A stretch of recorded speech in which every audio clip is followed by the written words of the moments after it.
अस्सलाम वालेकुम everyone, welcome back to my YouTube channel. आज मैं अपने चैनल पर आप लोगों के साथ शेयर करने आई हूँ अरबी गोश्त की रेसिपी, जिसे हम तैयार करेंगे मटन में।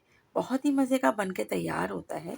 अरबी गोश्त यूँ तो हर घर में ही तैयार किया जाता है और बहुत पसंद किया जाता है। स्पेशली बच्चे बहुत शौक से खाते हैं, लेकिन सबके अलग अलग मेथड होते हैं, अलग अलग तरीके से बनाया जाता है। आप एक बार इस रेसिपी से ज़रूर ट्राई कीजिएगा। चैनल पे नए हैं और अगर अब तक सब्सक्राइब नहीं किया है, मेरे चैनल को सब्सक्राइब कर दें, साथ साथ बेल का आइकन भी प्रेस कर दें, ताकि हर आने वाली वीडियो का नोटिफिकेशन भी आपको मिलता रहे। चलिए जाइए, सबसे पहले हमने यहाँ पर अरबियों को छील कर और धोकर अच्छी तरह से, अब हम यहाँ पर ऑयल लेंगे half cup. Half cup oil में हम अरबियों को तकरीबन 1 से 2 मिनट तक बहुत धीमी आंच पर इसे फ्राई कर लेंगे। और फ्राई करने के बाद हम ये अरबियों को यहाँ से निकाल कर साइड पे रखेंगे। अब इसके बाद हमने इसमें ऐड कर लेना है प्याज। प्याज हम यहाँ पर ले रहे हैं एक बड़े साइज़ की, और इसको रफली चॉप करके अब हम ऑयल में थोड़ी देर के लिए इसको फ्राई कर लेंगे। मीडियम हीट पर हम यहाँ पर गोश्त को कुक करेंगे। अब हम इसमें ऐड कर लेंगे मटन। मटन हमने यहाँ पे लिया है 350 ग्राम, और इसे हमने बोन्स के साथ मटन को यहाँ पर हम इस्तेमाल कर रहे हैं, क्योंकि बोन्स के साथ जब कोई डिश बनती है तो उसका टेस्ट जो है काफ़ी बढ़ जाता है। गोश्त को अच्छे से फ्राई कर लेंगे कलर चेंज होने तक। इसके बाद बारी आती है लहसुन अदरक का पेस्ट।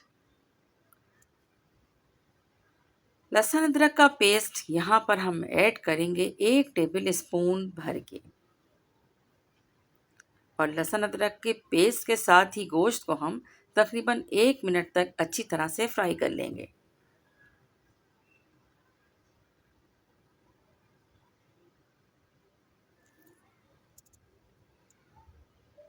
अब बारी आती है इसमें स्पाइस ऐड करने की। तो बहुत कम मसालों के साथ ये गोश्त हम तैयार करते हैं। सबसे पहले लाल मिर्च पाउडर 1 टीस्पून। बहुत ज़्यादा स्पाइसी हम इसे नहीं बना रहे। बहुत ज़्यादा तेज़ मिर्च अगर आपको पसंद है तो आप ज़्यादा ऐड कर सकते हैं। हल्दी पाउडर 1 टीस्पून से कम हम यहाँ पर इस्तेमाल कर रहे हैं। इसके अलावा धनिया। धनिए का काम जो होता है वो ग्रेवी को थोड़ा थिक करना होता है, और इसके अलावा जायके को एनहेंस करना होता है। अच्छा जी, अब ये ऐड करने के बाद हम यहाँ पर तकरीबन 1 से 1.5 टेबल स्पून धनिया पाउडर ऐड किया है और हाफ़ टी स्पून नमक ऐड किया है। इसके बाद हम तमाम चीज़ों को अच्छी तरह से मिक्स करते हुए फ्राई करेंगे गोश्त के साथ। और अब हम इसमें इतना पानी ऐड करेंगे कि गोश्त अच्छे से गल जाए। मैं यहाँ पर गोश्त को प्रेशर कुकर में गलाऊंगी। आप चाहें, अगर यहाँ पर आपको देगची के अंदर पका रहे हैं तो धीमी आंच पर आप इसमें पानी की क्वांटिटी 1 से 1.5 गिलास तक ऐड कर दीजिए। डिपेंड करता है कि गोश्त का जो क्वालिटी है वो कैसी है। तो जो जल्दी गल जाता है उसमें पानी थोड़ा कम ही जाता है। अच्छा, अब ये देख सकते हैं आप, थोड़ी देर कुक करने के बाद तकरीबन 10 मिनट से पहले ही मैंने प्रेशर कुकर को खोल के देखा था। तो अब ये ऑलमोस्ट गोश्त जो है गल चुका है, और जितना पानी अब इसमें नज़र आ रहा है, अब हम इसे मज़ीद ड्राई करेंगे।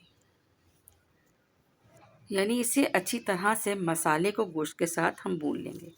ऑलमोस्ट ये तकरीबन 10 से 12 मिनट के अंदर देख सकते हैं कि गोश्त जो है अच्छी तरह से भुन गया है और ऑयल नज़र आ रहा है। ऑयल की क्वांटिटी आप बढ़ा सकते हैं, मैंने थोड़ा सा कम ऑयल इस्तेमाल किया है।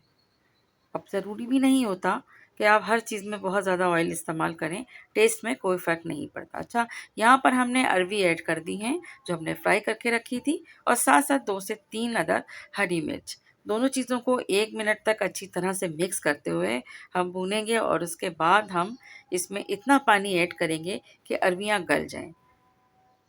तो यहाँ ग्रेवी की कंसिस्टेंसी भी आपके डिपेंड करती है कि आपको अगर ज़्यादा ग्रेवी चाहिए तो आप यहाँ इसी जगह पर पानी की मिकदार बढ़ा सकते हैं। मुझे थोड़ा ड्राई चाहिए था, और बहुत ज़्यादा मुझे सालन वाला अरबी गोश्त नहीं बनाना था।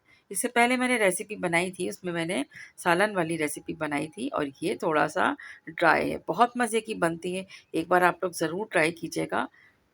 और इसके बाद जैसे अरबियाँ गलती हैं, तो ये हम आपके सामने प्रेज़ेंट कर रहे हैं डिश आउट करके, जो बहुत ही मज़ेदार और देखने में लाजवाब लग रही है, खाने में कई ज़्यादा मज़े की होती है। लेमन का इस्तेमाल ज़रूर कीजिएगा, गरम-गरम रोटी के साथ इसे सर्व कीजिए, एन्जॉय कीजिए, दुआओं में याद रखिएगा। रेसिपी को ज़्यादा से ज़्यादा शेयर करें, लाइक करें। Thanks for watching.